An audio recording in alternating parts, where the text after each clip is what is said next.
تو لہٰذا آئے ہم دیکھتے ہیں کہ نبی پاک علیہ السلام کے گھر والوں کی، گھرانے کی، اسلام کی اشاعت کے لیے کیا خدمات رہی ہیں۔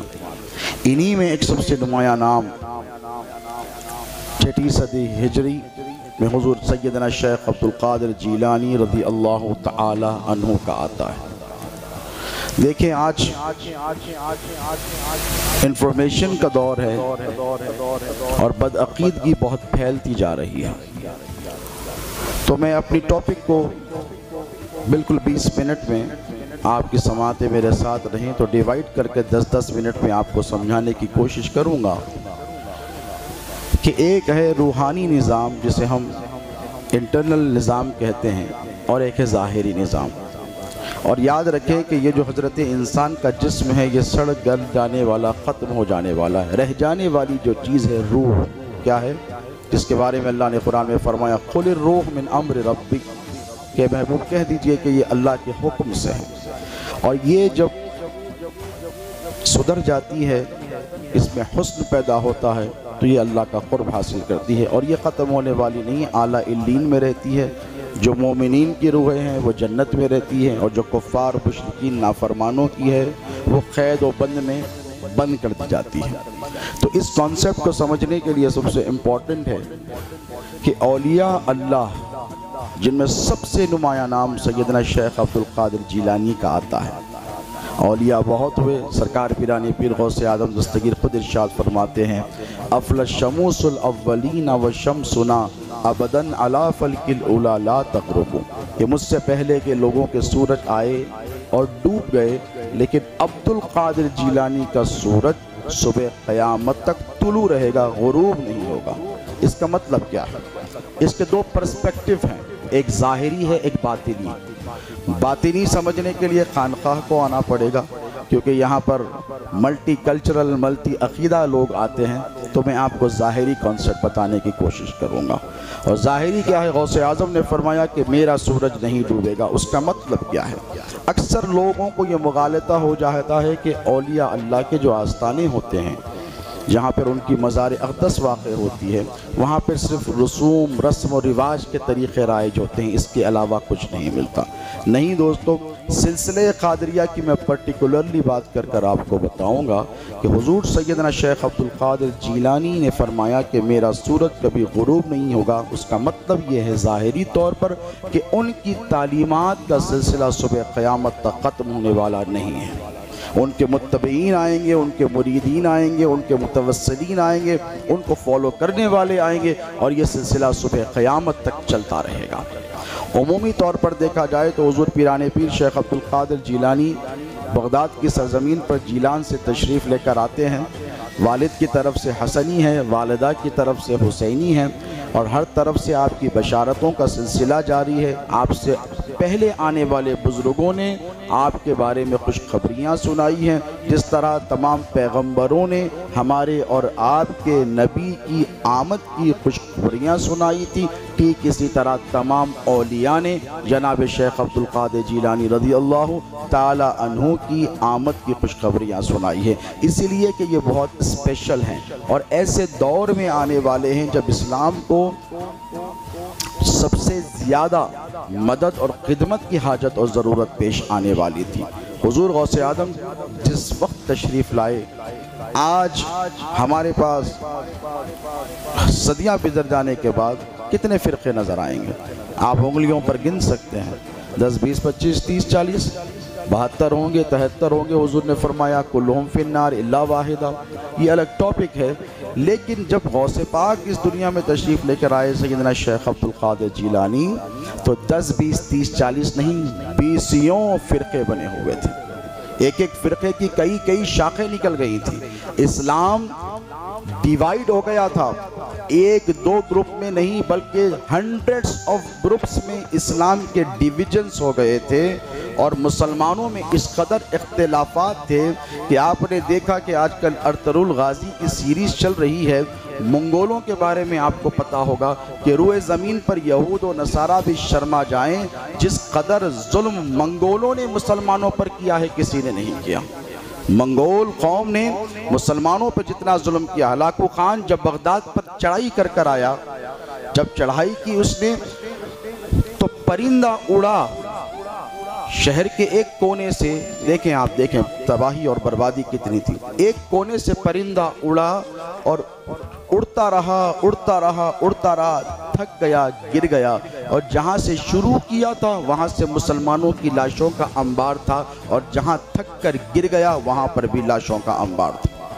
18 لاکھ لوگوں کو ایک ہی دن میں قتل کر دیا گیا تھا۔ کس نے کیا بتائیے؟ منگولوں نے۔ آج بھی مسائل ہیں مسلمانوں کے ساتھ، لیکن آپ نے اس قدر ظلم کی تاریخ کبھی سنی ہے؟ تو یہ لوگوں کو سدھارنے والے کون تھے؟ جناب شیخ عبد القادر جیلانی نے فرمایا افلس شموس الاولین والشمسنا، تو ان لوگوں کو سدھارا کس نے؟ جناب پیر سیدنا شیخ عبد القادر جیلانی جب اس دنیا میں تشریف لائے تو اس قدر مسلمانوں میں ڈیویژنز، فریکشنز تھے، اس قدر بڑھ گئے تھے، کٹ گئے تھے کہ ایک طہارت کے ڈھیلے پر مناظرہ ہو رہا تھا اور لوگ کہہ رہے تھے کہ 3 لینے چاہیے، 4 لینے چاہیے، 5 لینے چاہیے۔ جب یہ داخل ہوا اٹیک کرنے کے لیے بغداد کی سرزمین پر، جو اسلام کا دارالخلافہ تھا، جو کیپٹل تھا اسلام کا بغداد اس دور میں، تو اس نے پوچھا کہ شہر کے لوگ سارے کے سارے کہاں چلے گئے؟